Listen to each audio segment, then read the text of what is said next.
In 2 Chronicles chapter 8, the narrative continues with a focus on Solomon's administrative achievements and building projects. The chapter begins by highlighting Solomon's efforts to consolidate his rule over various territories and strengthen the defense of key cities. Solomon establishes a system of governance, appointing officials and organizing the people into labor forces for construction and military service. The cities of Megiddo, Hazor, and Gezer are fortified, underscoring Solomon's commitment to securing the kingdom against potential threats.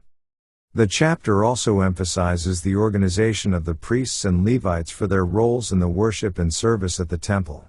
The division of responsibilities and the establishment of a systematic approach to religious duties underscore Solomon's commitment to maintaining the proper order in the worship of God. Additionally, the chapter briefly mentions Solomon's fleet of ships that he sends to trade with distant lands, showcasing his involvement in international commerce and diplomacy. In summary, 2 Chronicles chapter 8 highlights Solomon's achievements in governance, defense, and construction projects.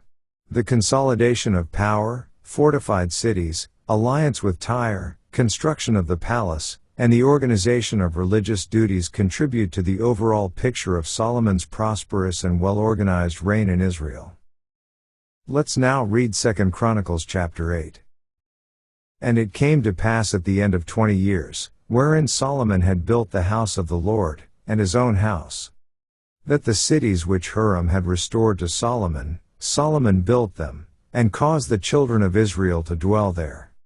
And Solomon went to Hamath-zobah, and prevailed against it. And he built Tadmor in the wilderness, and all the store cities, which he built in Hamath. Also he built Bethor on the upper, and Bethor on the nether, fenced cities, with walls, gates, and bars. And Baalath, and all the store cities that Solomon had, and all the chariot cities, and the cities of the horsemen, and all that Solomon desired to build in Jerusalem, and in Lebanon, and throughout all the land of his dominion. As for all the people that were left of the Hittites, and the Amorites, and the Perizzites, and the Hivites, and the Jebusites, which were not of Israel, but of their children, who were left after them in the land, whom the children of Israel consumed not, them did Solomon make to pay tribute until this day.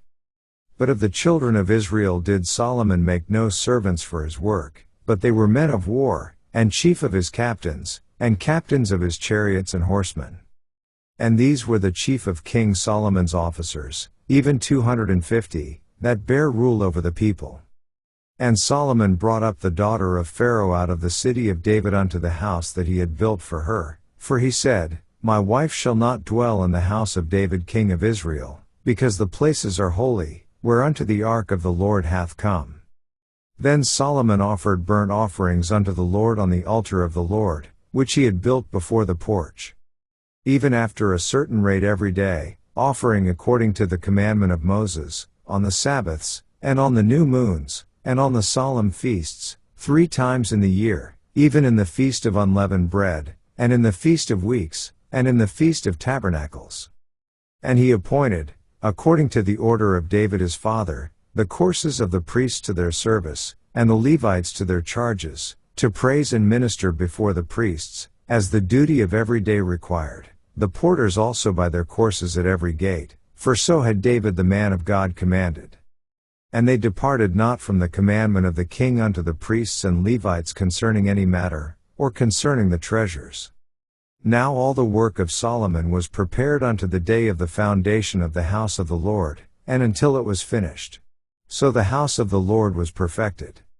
Then went Solomon to Eziongeber, and to Eloth, at the sea side in the land of Edom, and Hiram sent him by the hands of his servants ships, and servants that had knowledge of the sea, and they went with the servants of Solomon to Ophir, and took thence 450 talents of gold, and brought them to King Solomon.